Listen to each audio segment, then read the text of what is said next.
I wasn't snooping. Let me make that clear. If anything, I was doing her a favor. The plan was simple. Open her laptop, transfer some money to cover a car repair she forgot to mention, and be done in time to catch the last quarter of the game. That's it. No cloak and dagger, no tinfoil hat. The funny thing is, the laptop almost felt like it resisted me. Not in a sci-fi way, but in a subtle, spiritual one. Like it knew I wasn't supposed to see what it held. The hinge squeaked in a way it never had before. The screen took an extra second to wake up, blinking slowly like a groggy witness, unsure whether to talk. Password. Not needed. We didn't do secrets. At least, I didn't. The browser was already open, probably from when she was shopping for shoes we couldn't afford. A few tabs lined the top. The usual suspects: Amazon, Pinterest, that budget spreadsheet she always claimed to update, but somehow never did. And one other tab, bolded: Chat with Maddie smirking face. Now listen, I'm not a paranoid guy. I don't scroll through messages looking for reasons to ruin my day. But something about that little smirking emoji felt like it was daring me. So, like any reasonable man who's just trying to move money from the joint account to keep his 2012 Ford from becoming a yard ornament, I clicked on it. What opened wasn't a casual thread. It was a conversation mid-flight, words still warm. I didn't recognize the interface. Some new encrypted app, maybe. Something that looked private on purpose. And there they were. Flirty jokes. Inside references. A nickname she'd never once used for me. Champ. Maybe that's what she calls all her conquests. Real Hall of Fame energy. At first, I thought it was some coworker. Maybe her gym buddy. Maybe some high school flame she'd rekindled, because nostalgia hits different when you're bored and married. Then I saw it. A selfie. Taken in our kitchen. 2 wine glasses. Her lips red. My wine, my house, my wife. But the reflection in the microwave door, that chin, that jawline. It hit me like a sucker punch wrapped in Christmas lights. It was my brother. My younger brother. That's how I found out something was deeply wrong. Not with the money. Not with the laptop. With my entire life. I didn't slam the laptop shut. I wanted to. Every bone in my body begged me to break something. To shatter glass. Maybe scream. But I didn't. I sat there in perfect stillness. Because anger makes noise. But betrayal whispers. My fingers hovered over the keyboard like they'd forgotten what to do. My heart wasn't racing. No, it was doing something worse. It was pacing. Like it knew this was just the beginning, not the end. I clicked through the chat, careful not to scroll too fast, like a digital archaeologist uncovering ruins I used to live in. When he leaves for work, I think about you in that chair. Tell me you miss me more than you missed him last night. You always knew how to keep a secret. There it was. The trifecta: deceit, comparison, and comfort. The kind of comfort you only offer someone you've hurt with repeatedly and gotten away with it. And then, Maddie, he still doesn't know? Her or no? He's clueless. Still trusts me with everything. Kind of sweet, honestly. Clueless. Sweet. Like I was a Labrador who didn't notice his owner bringing a new puppy home. Just wagging my tail and begging for scraps. I sat there so long the screen dimmed. When I finally stood, the silence in the room felt heavier than any argument we'd ever had. I looked around. There was the couch we picked out together after we finally paid off her student loans. The framed picture from our honeymoon in Key West. The candle she lit on nights she wanted to feel fancy. I had touched all of these things. But suddenly, they didn't feel like mine. They felt borrowed. I didn't say a word when she walked in 20 minutes later. Purse slung casually over her shoulder, sunglasses pushed into her hair like a crown she didn't deserve. Hey babe, she said. You get the money moved? I smiled. Oh, I smiled. Yeah, I said. Took care of it. She leaned over, kissed my cheek, and went straight into the bathroom, probably to freshen up for the next round of her double life. I just watched her go, because I knew now. And the best revenge? Is letting someone believe you don't. You know that feeling when a puzzle piece clicks into place, and you realize the picture you've been building is nothing like what you thought? Yeah, that was me, standing in my own kitchen, watching my wife laugh at some video on her phone, probably one he sent her, while I stood there holding a truth too heavy to carry but too sharp to drop. I waited, patient as stone. I made dinner, cleaned up, watched her tuck her hair behind her ear like she always did when she was lying. And the whole time, I kept thinking, Maddie, my brother, the same kid who broke his arm chasing me off the monkey bars. The same guy I coached through his first breakup. I lent him money. I vouched for him when he couldn't hold down a job. Hell, I let him sleep on our couch for a month when his lease fell through. Guess he liked the view from there. The pieces started stacking like Jenga blocks in my head. The text she quickly deleted. The way she used to roll her eyes when I brought him up in conversation, like his name tasted sour in her mouth. That weekend she went to visit her mother, and he just happened to be out of town. I never made the connection. Because some betrayals are too absurd to believe until they knock on your front door wearing your brother's cologne. So I tested it. The next day, I called Maddie. "Hey man," I said, tone casual, like I hadn't read messages that burned holes in my soul. "I've got to move some stuff around in the garage. You still free to help this weekend?" He hesitated. I might be busy. Got a thing Saturday night." "A thing? Right. With who?" A pause. Then, "Just a friend." "Oh." I let the silence stretch. "Anybody I know?" Long pause. "Not really. Now let me tell you something. My brother's always been smooth. Too smooth. He could lie underwater and not lose breath. But that day, his voice cracked. "All right," I said, tone still light. "Catch you later." I hung up. Then I did something I hadn't done in years. I took out the old family photo albums. And there it was. Plain as daylight. Picture after picture, my wedding, our holidays, birthdays, him and her, always just a little too close. Her hand on his shoulder. His eyes not on the camera, but on her. It wasn't just recent. It had never been clean. She hadn't fallen. She had landed where she'd always wanted to be. And I was the fool standing at the altar handing her off to the man she would eventually choose anyway. People think revenge is loud. Shouting matches, broken dishes, someone driving off into the night. Nah, real revenge is silent. Methodical. Like a chess move that doesn't make sense until it's checkmate. After I hung up on Maddie, I didn't cry. Didn't scream. I made a sandwich. I took a shower. I even watched half an episode of a cooking show like I wasn't burning alive from the inside out. Because here's the thing. You can't blow up a house without first checking the foundation. I needed to see what else they'd touched. So I started small. That night, when she fell asleep, I reached for her laptop again. Same tab still open, only this time, the conversation was gone. Deleted. How considerate. But she wasn't fast enough, because I had already screenshotted everything hours earlier and emailed it to myself from her account. Yeah, her account. I wasn't hacking. I was just reading what was left for me like an abandoned diary in a hotel room. I started digging through the rest. Her email, her cloud backups, even her notes app, which I didn't expect much from, until I found a locked note labeled rental second phone plan. Bingo. Turns out, when you live with someone long enough, you know their passwords better than they do. Her birthday, plus our wedding anniversary. She used it for everything. Inside the locked note was the number to a second phone. A burner, basically. And guess what name was listed under favorites? You already know. Maddie Fallenleaf. A little poetic, really. A leaf drifting off the family tree and straight into a pile of rot. I jotted down the number, just in case. Then I checked the rest of the note.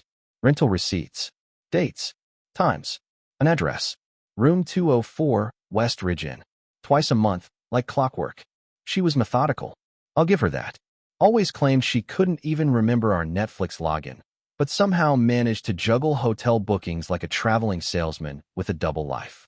I leaned back in the chair, staring at that screen, and something in me snapped, but not in the way you'd think. I didn't want to scream. I wanted a plan. See, if I'd confronted her now, it would have been an argument. He said, she lied, I leave. She'd cry. Maddie would deny. I'd lose half my savings and walk away with emotional baggage stamped on my forehead like some gullible suitcase. But if I waited, if I played this right, I could make them both pay in a way that actually meant something. So I started the setup. First, I stopped logging into our shared bank account from my main devices. I opened a new one, just in my name. Slowly started transferring money out in small chunks. Round numbers. Nothing flashy. Investments, I told her one night. We need to start thinking long-term. She nodded, distracted, probably texting my brother under the table. Next, I printed everything. Every chat log, every timestamp, every email and receipt I could find. I labeled them in a folder and tucked it behind the water heater in the garage, right next to the camping gear we hadn't touched in years. Because that's what our marriage had become anyway, something once adventurous, now just collecting dust. The next day, I visited a lawyer, not to file anything, just to get educated. I didn't walk in like a broken man. I walked in like a man with a clipboard. Here's what I know, I said. Here's what I can prove. And here's what I want to do about it, quietly. He looked through the folder, whistled low.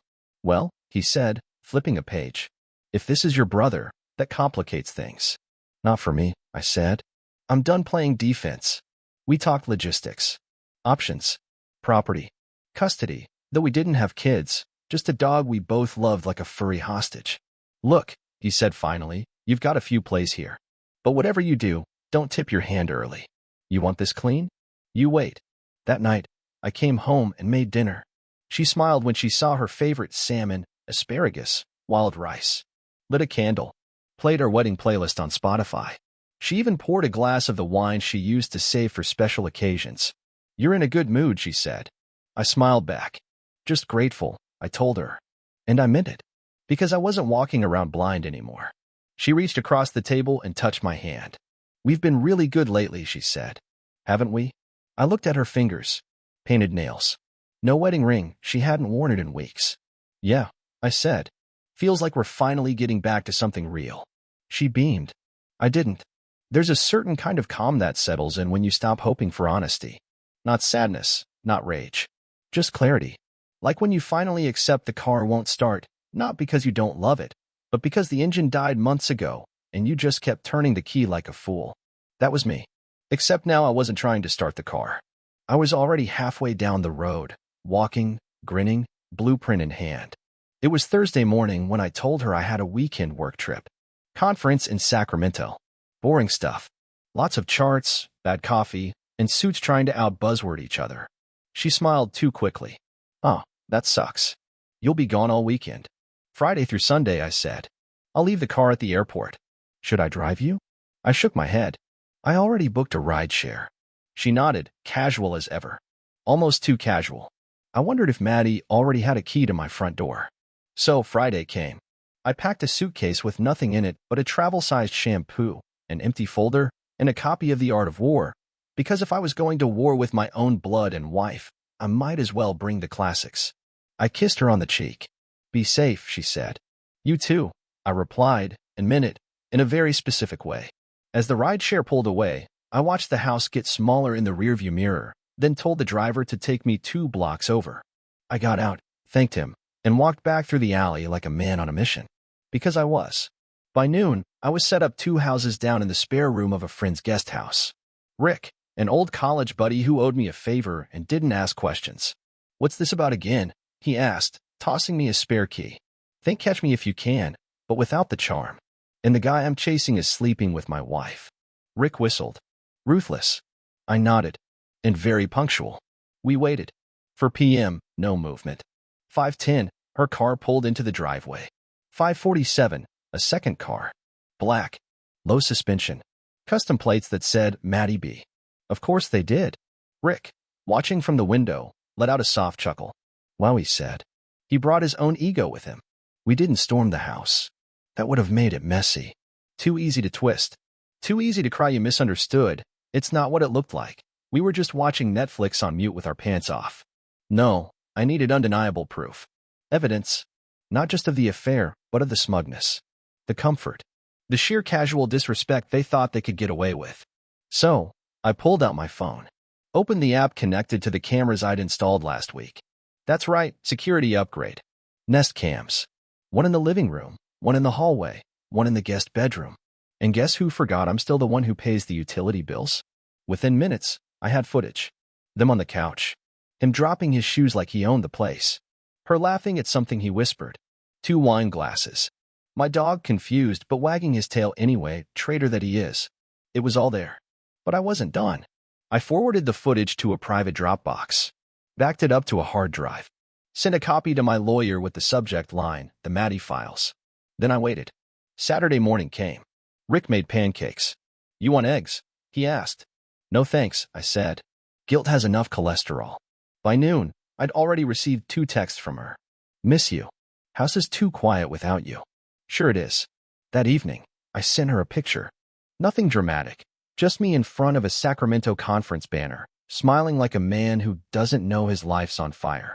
She responded instantly. Look at you, all business. Proud of you.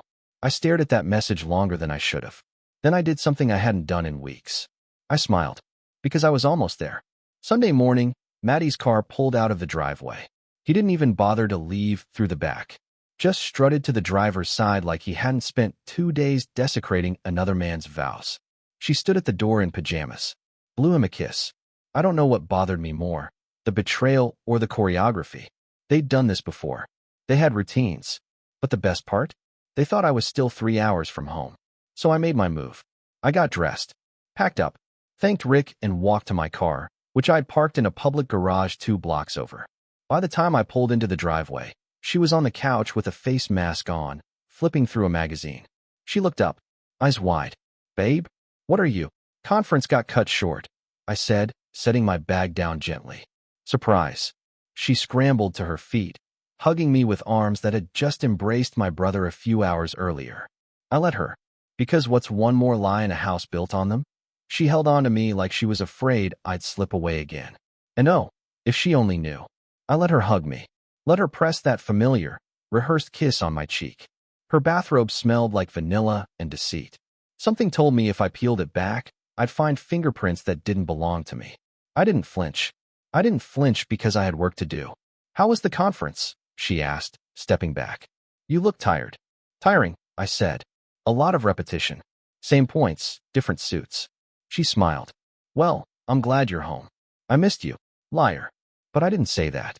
Instead, I walked over to the dog, scratched his head, and whispered, "It's okay, buddy. I know you didn't vote for this." He wagged his tail. "Traitor." She followed me into the kitchen, already talking about dinner plans. Maybe Thai? Maybe sushi. Maybe we could cuddle up and watch something on Netflix. Like nothing had changed, like I hadn't watched her share my couch with the man who once shared bunk beds with me. But I nodded, agreeable as ever. Because you don't interrupt the final act of a play when you wrote the script. Over the next 24 hours, I was the perfect husband. I asked about her day, complimented her cooking, listened to her complain about how Maddie never texts back when he borrows money, with just the right amount of brotherly concern.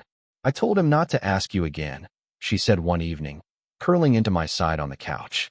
"It's not your responsibility." "No," I replied softly, "it's not." We slept in the same bed, back to back, like strangers pretending the world was still spinning the same. But Monday morning, that's when the clock started ticking. She left for work like she always did. Kissed me on the cheek, keys in hand, a little extra sway in her walk like she still believed I didn't know what she really was. I waited a beat, then got to work. First, the emails. I sent a carefully curated package to her office's anonymous HR tip line. Subject line, concerned spouse. Attached, screenshots, timestamps. A very polite summary of how Matt, my brother and her not-so-secret paramour, had been spending significant personal time with an employee during work hours, sometimes even in company-leased properties. I didn't mention her name. Didn't have to. I just dropped the match and let the smoke find its own path. Next, I visited a print shop downtown. Picked up an envelope the size of a novella, full of every message they ever exchanged, every receipt, every grainy black and white still from the security cam in our living room. The cashier asked if I wanted it gift-wrapped. "No thanks," I said. "This one's personal." I mailed it to my parents' house, addressed to Mom and Dad, open together. Because if Maddie thought this was going to stay between the 3 of us, he really hadn't been paying attention. Then came the final piece. I printed out one photo. Just one. A still from the living room feed. Her on the couch in my t-shirt, his hand on her thigh. Both smiling like they'd won something. I slid the photo into a new envelope and scribbled one word on the front. "Gotcha." And I left it in her underwear drawer, right next to the red lace set she told me she bought just to feel confident. She hadn't worn it for me. By the time she got home Monday evening, dinner was ready. Lasagna. Her favorite. Her comfort food. She looked at the table, then at me, puzzled. "What's the occasion?" "No occasion," I said, smiling. "Just felt like a good night to be generous." She poured wine, took a bite, smiled a little too tightly. "You're really in a good mood lately," she said, watching me over the rim of her glass. "Yeah," I nodded. "I feel lighter. Like something big's about to shift." She laughed. "Well, I'll take that as long as it doesn't involve you wanting to buy a motorcycle or something." I smiled. "No, nothing like that. Because what I wanted was peace. And peace, I learned, sometimes requires precision. We went to bed like normal. She dozed off early. I stayed up, pretending to scroll my phone. At exactly 2:14 a.m., I heard her breath hitch, then the creak of the drawer. Silence. Then the sound of paper. Then her whisper. What the hell? I kept my eyes closed.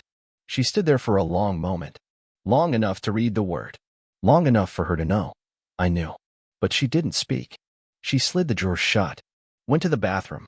Stayed in there for 20 minutes. I didn't move. When she came back, her breathing was shallow. Panicked.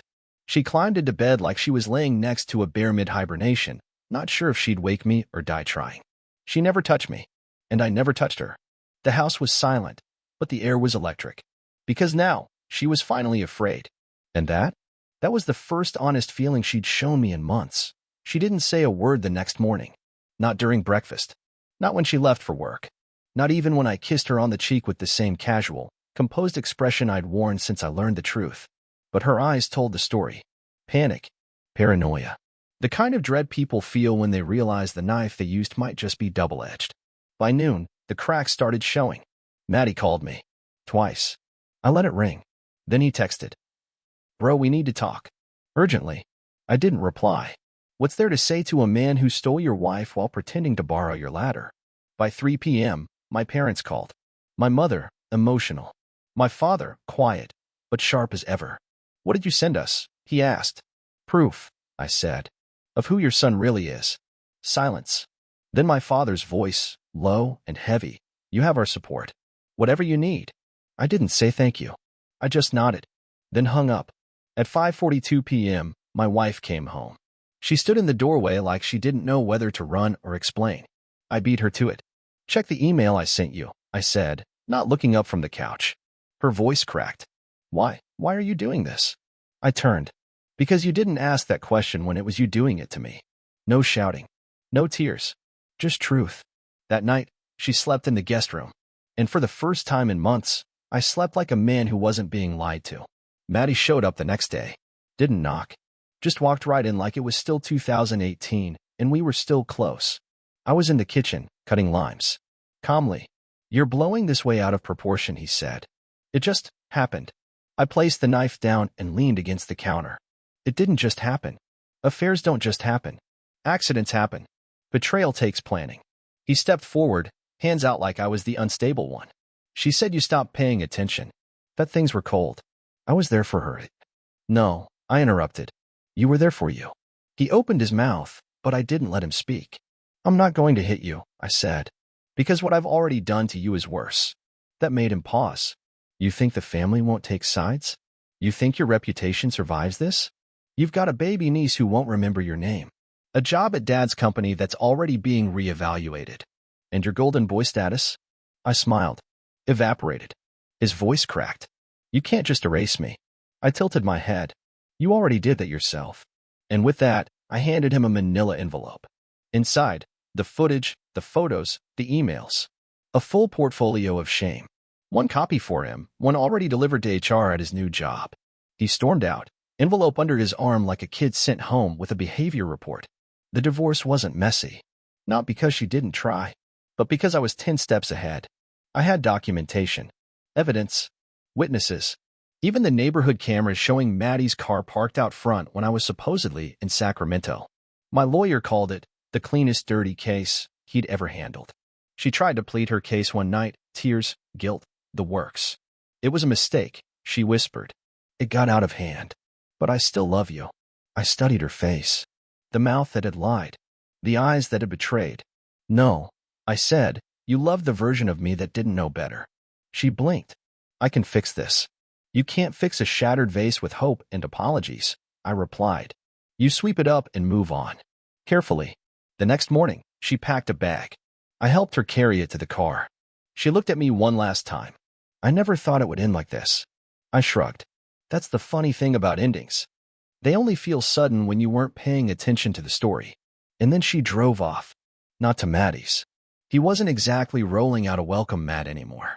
She left to live with a friend, one who, presumably, hadn't read the files I sent. Yet, revenge isn't always dramatic.